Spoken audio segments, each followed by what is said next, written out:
welcome to Joe Barr today, the boss of John Holland Group, one of the titans of the national infrastructure sector with a long, proud history and actively involved in building much of Greater Western Sydney, with government looking to infrastructure to be a major majority COVID stimulus package. Joe, welcome to the Digital Dialogue. Thank you very much. Great to be with you, Chris. Joe, you've got a long career in the sector here and abroad. You've had plenty of time where infrastructure is either pump priming or bringing home the bacon or otherwise. Is there sometimes too much of a cargo cult mentality that we think in classic Keynesian style, so if we start digging holes everywhere, the rest will follow? Or do you think we've got it fairly right in New South Wales and Western Sydney for that capacity to soak up both employment and drive economic generation? Yeah, it's a great question, and I was reflecting on the state of the market now and my experiences overseas. I spent many years in Asia, based in Singapore, and I had a portfolio responsibility for a lot of Asian businesses.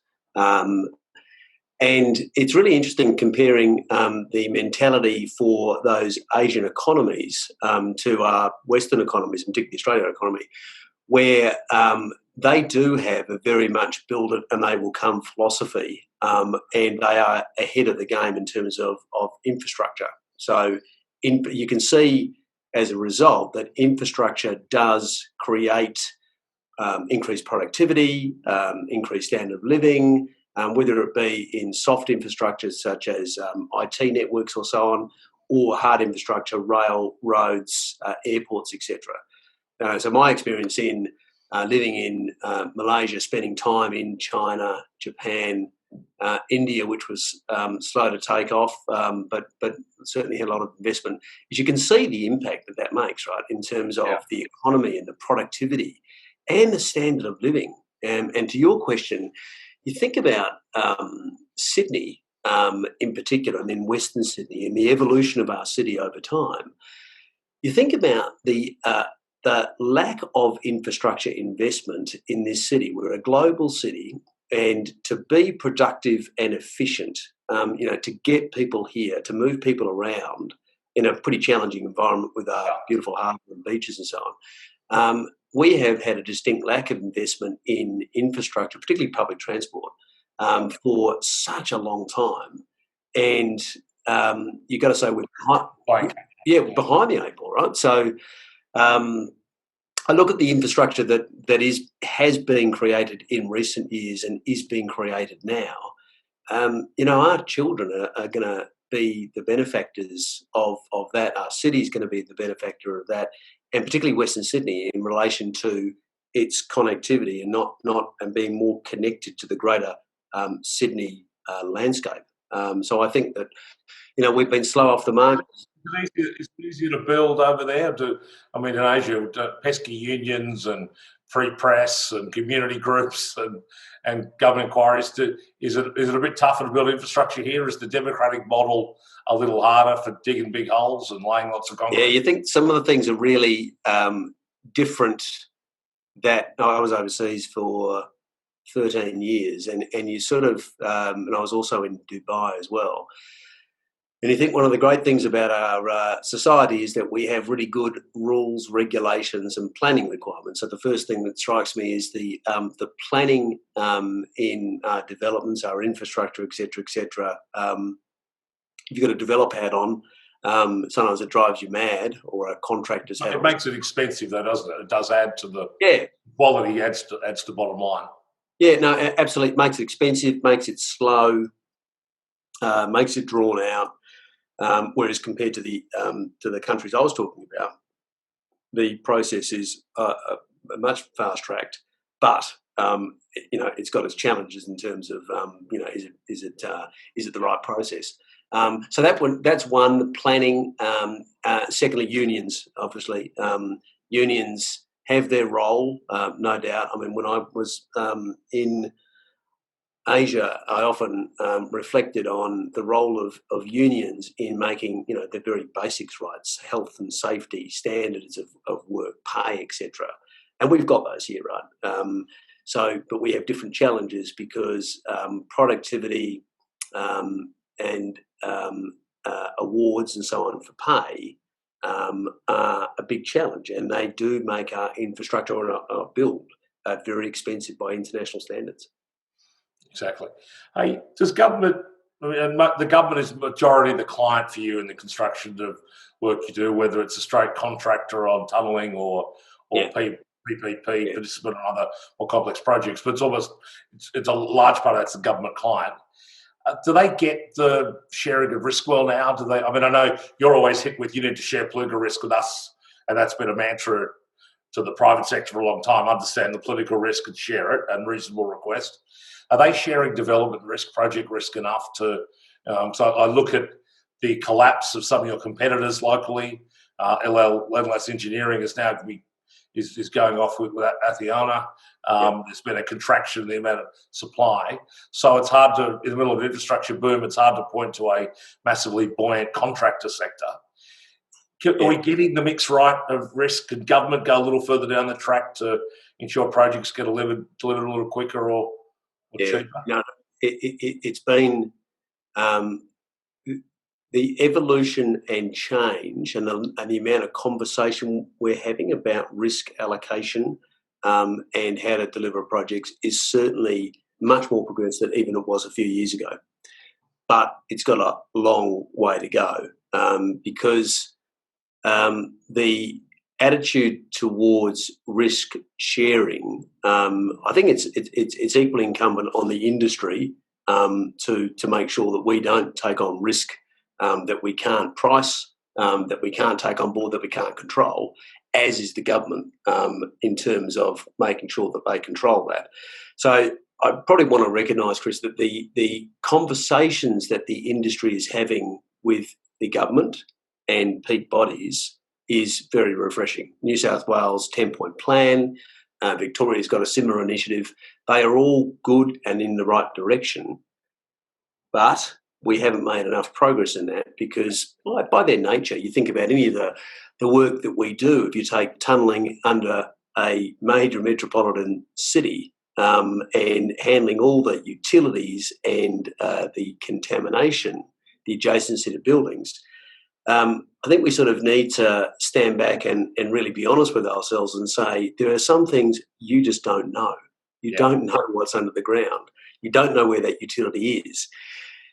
And I think they could have known. They could have known a little more about light rail, probably. I think history will prove that a little more diligence and a little more time might have saved time at the back end. But I agree with you in terms of the very nature of digging underground. That surprises will come along, and it's only how you manage the risk in that, isn't it? That's the issue.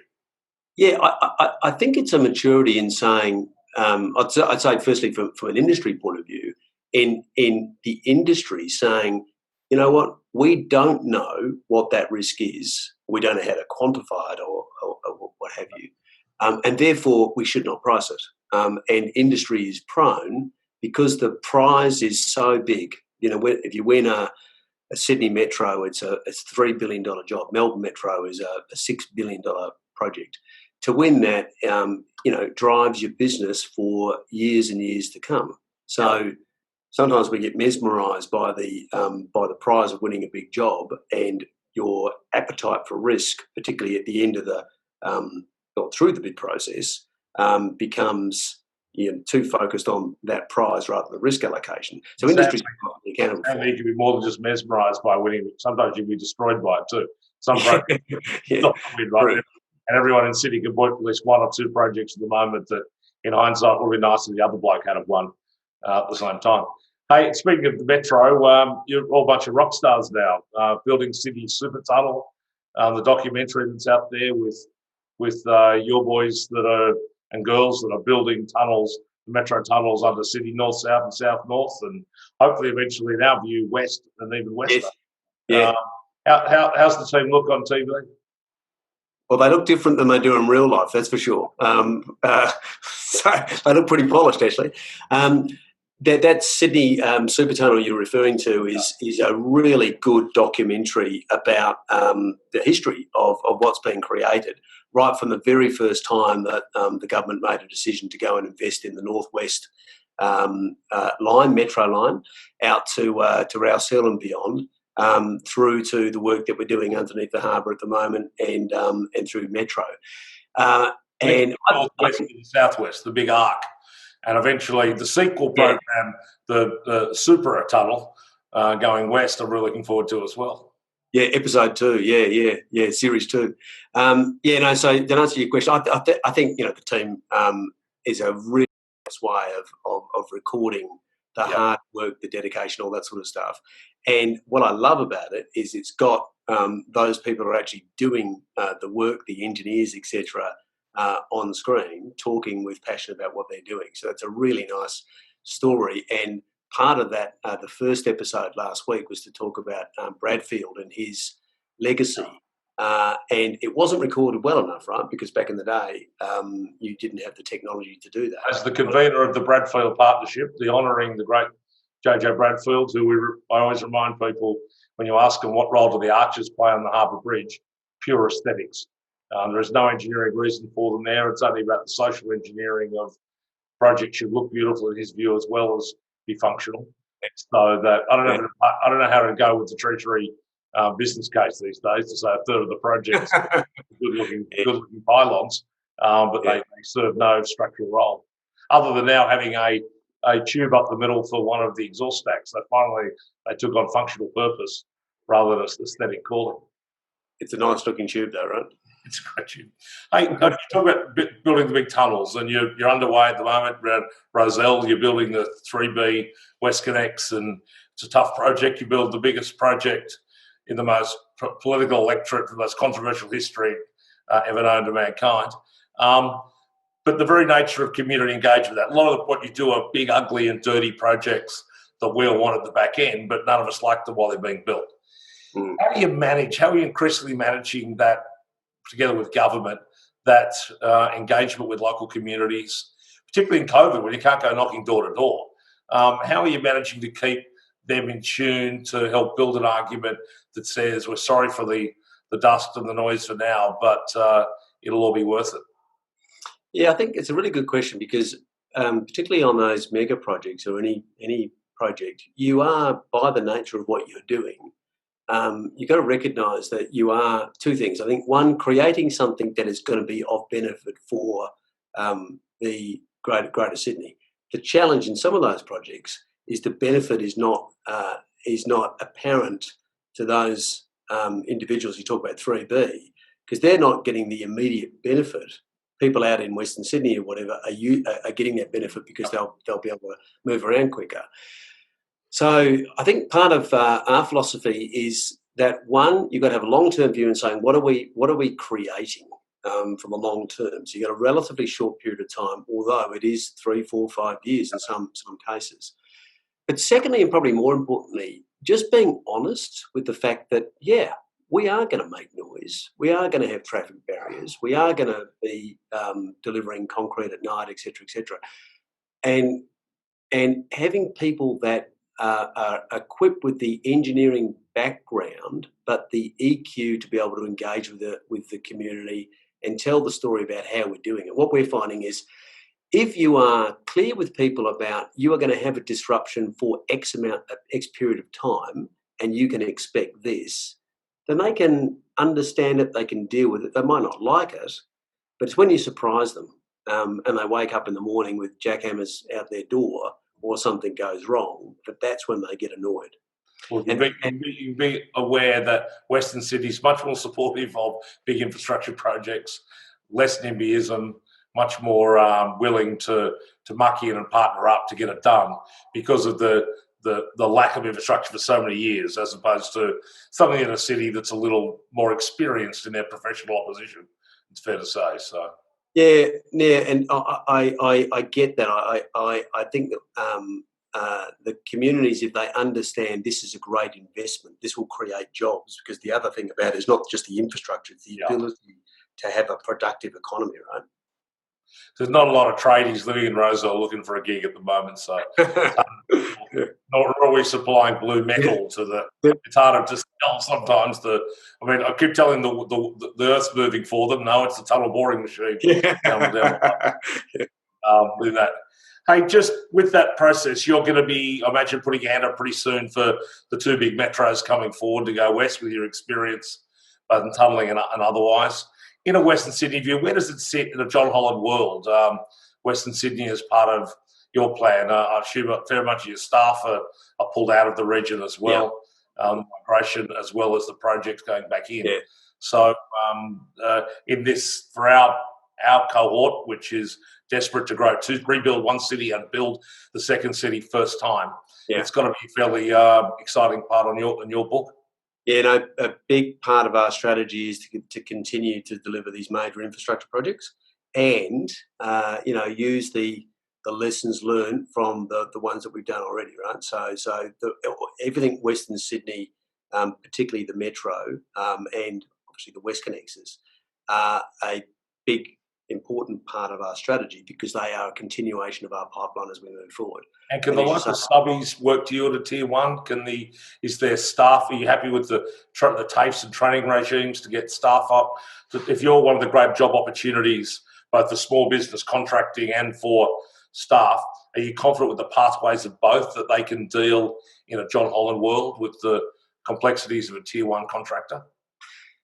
Yeah, it certainly has great opportunities because you've got a very good catchment of potential workers directly for John Holland and as subcontractors and as suppliers. So one thing we've been very conscious of is making sure that we get local suppliers. Yeah. Anything from people delivering, during the life of the job, materials to support the office and how that's running in the project, lunches, office supplies, all those sorts of things, right through to manufacturing of components that go into the job. So it's not only just the project itself; it's the ability of industries related to the job to do that.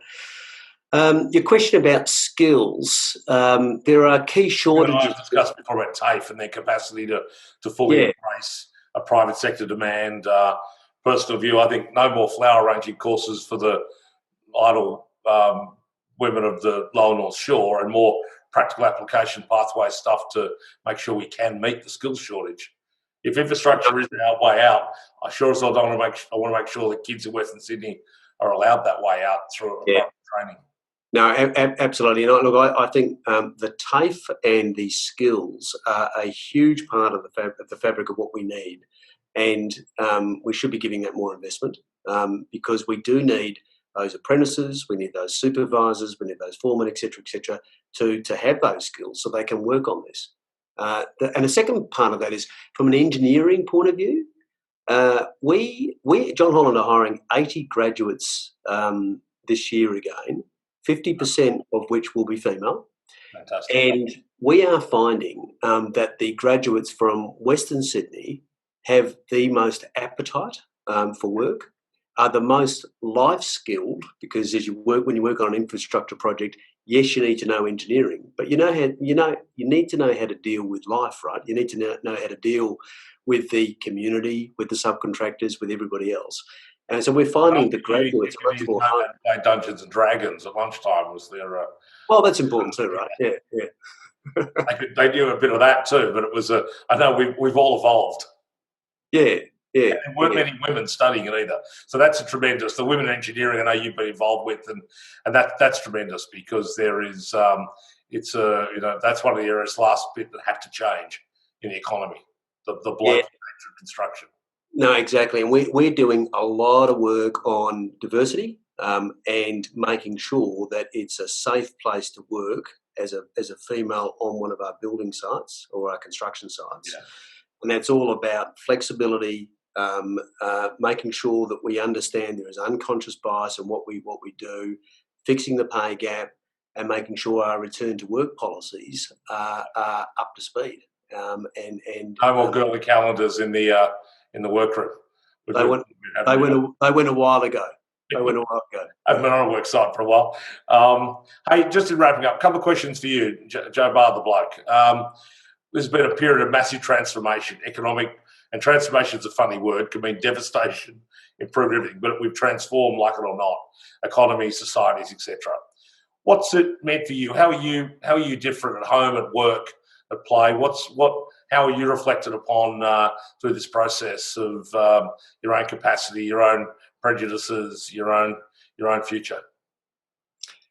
I really enjoy my job. I love it. I love creating infrastructure, buildings, built form, changing the cities in which we live. It's really heartening, and I just love the fact that I can do this for a job. And I think you've got to love what you do to do it well, right?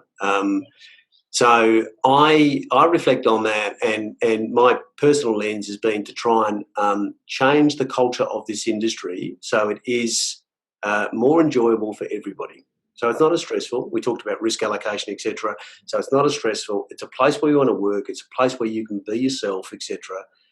So culture as part of that is a huge thing to me. And you'll see in John Holland that we've enlivened that through a rebranding of our organisation and our values.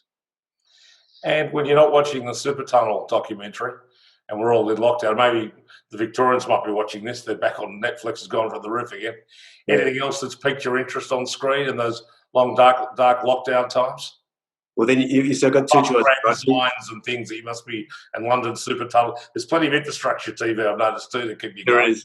Yeah. When you're breaking out of that, what takes your fancy? When I break out of super tunnels, I'm a bit of a tragic in terms of following American politics at the moment. And plenty to follow. Yeah, there is plenty to follow. It's very entertaining. But there's a great documentary that on SBS at the moment called "The America: The Great Divide," which tells the story about when Obama first got into power and the hope and change that brought to America. And then there's the story runs along the evolution to kill that. To kill all that, and Obamacare and all those sort of things, and then the evolution of Trump. And it's quite fascinating viewing. And you compare that, and actually my takeaway from that is how lucky are we to live in this country where we don't have that big. We've got to acknowledge we do have a divide here, absolutely. But they're chasms apart in the States. I say going into a thing like COVID, America, which was a divided society, it was a potential circuit breaker. America could have found the vaccine, led the global economic turnaround, and used it to bring a nation together. They've sadly gone further apart. The divide is greater.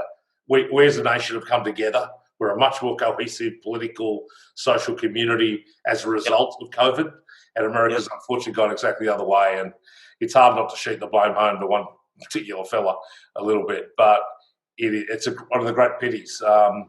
In fact, I saw Trump this week responding to Michelle Obama saying, "Hey, you created me. I am your creation." It's a fascinating thing that I might be awful, but I'm your fault. You had 8 years and you created this. So it's a fascinating few months we've got ahead of us. And the way he's talking, the election might go on for 9 months after. So exactly, it could be years, he said, with litigation. Exactly. Yeah. Joe, thank you for your time. Thank you on behalf of Western Sydney for the jobs you're creating, significant amount of jobs, and interestingly for women as well, because there seems to be a stimulus that's all about blokey jobs. In your case, they might be traditionally blokey jobs. There's plenty of women doing them now as well. It's a great opportunity for people, and to progress the equality in this industry is something that we can. And whether I know you're working at Warragamba Dam, I know you've got a couple of metros in mind. You'll put your hand up for some airport work coming along. Yep. There's no shortage of things to do, and we appreciate the interest and the commitment you've shown to the region. Pleasure. Thank you. Good luck. Thank you. Bye.